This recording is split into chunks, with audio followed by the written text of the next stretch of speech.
That's cute, right? You know those days where you wake up with a headache and it won't go away for like hours, and then you have to go to work, and you're halfway to work and you realize that you forgot to put on deodorant and you also wore wool socks today, and then the air conditioning's broke. That's how today went. That is exactly how today went.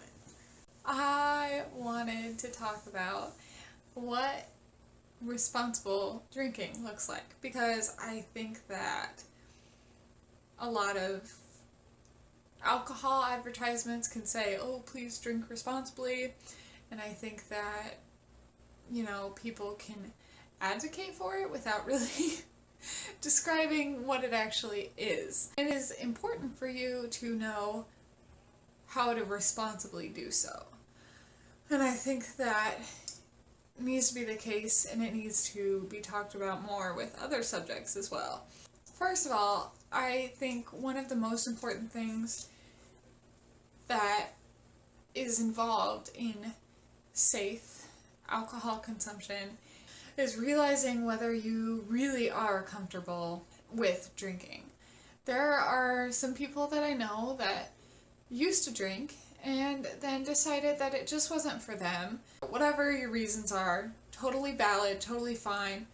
And keep in mind that even if people get on you about not drinking, that's their problem. And I see a lot of people who are really self-conscious about the fact that they don't drink. And I don't think that should be necessary, because, drinking is a personal choice. Anyways, moving on to the actual hot tips for not hurting yourself. One of the first things that I would say is really important is starting in a safe environment. So drinking around family only, or drinking around close friends only, not going to a bar and drinking, or going to a party where there are a ton of people and drinking there, because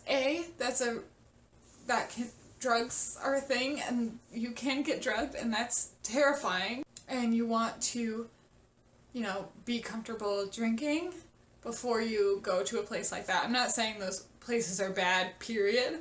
I'm just saying that's not where you want to start. And B, if you do get overly intoxicated, you want to be in an environment where you trust the people around you, and you want to be able to learn your tolerance for alcohol before you are put into an environment where it might be less safe. So make sure that you, when you're drinking, are around people that you trust, and make sure to go slow, and you have to learn your limits. Try and always eat something when you're drinking, because that is a really good way to get way too drunk, way too fast, and then puke.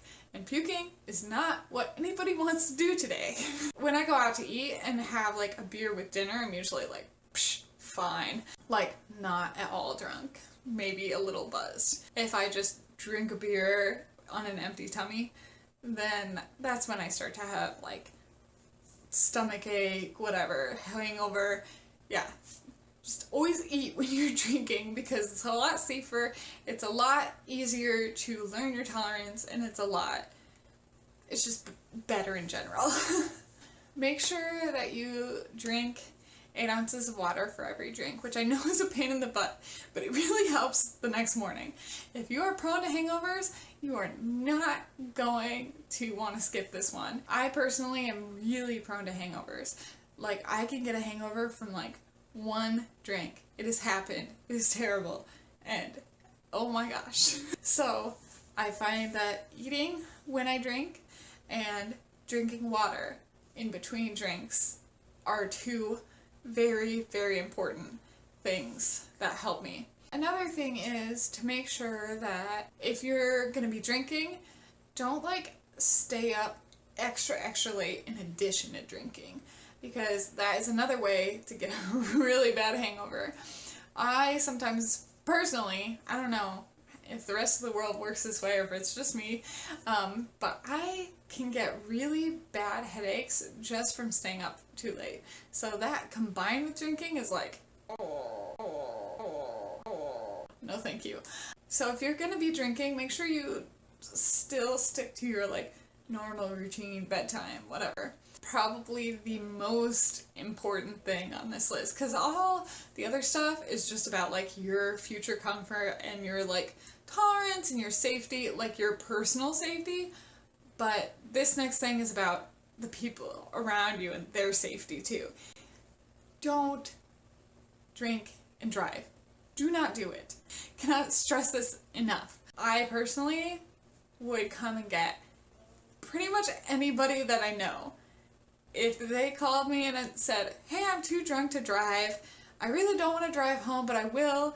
If somebody doesn't come get me, can you come get me? I'd be like, yeah, I will come get you. I will happily come get you. I don't care if you wake me up at 2 a.m. I will come get you. And I guarantee there's somebody like that in your life too. And this is just something that's so important, because it is so easy to underestimate how intoxicated you are. I know from experience, I'm not saying I've driven drunk. I'm saying I have underestimated how intoxicated I am. And, said things that I probably shouldn't or whatever. It's easy to underestimate how intoxicated you are and think that you're okay, and then have the alcohol that you drank an hour ago hit you on the way home. And that's when you can get into trouble. So make sure that you do not drink and drive. It's very important not to drink and drive, because I know so many people whose lives have been affected by drunk driving. One of my aunts, her mom died, and her sister died from a drunk driver. And my best friend's mom is permanently disabled because of a drunk driver. And you just don't want to have that kind of guilt in your life.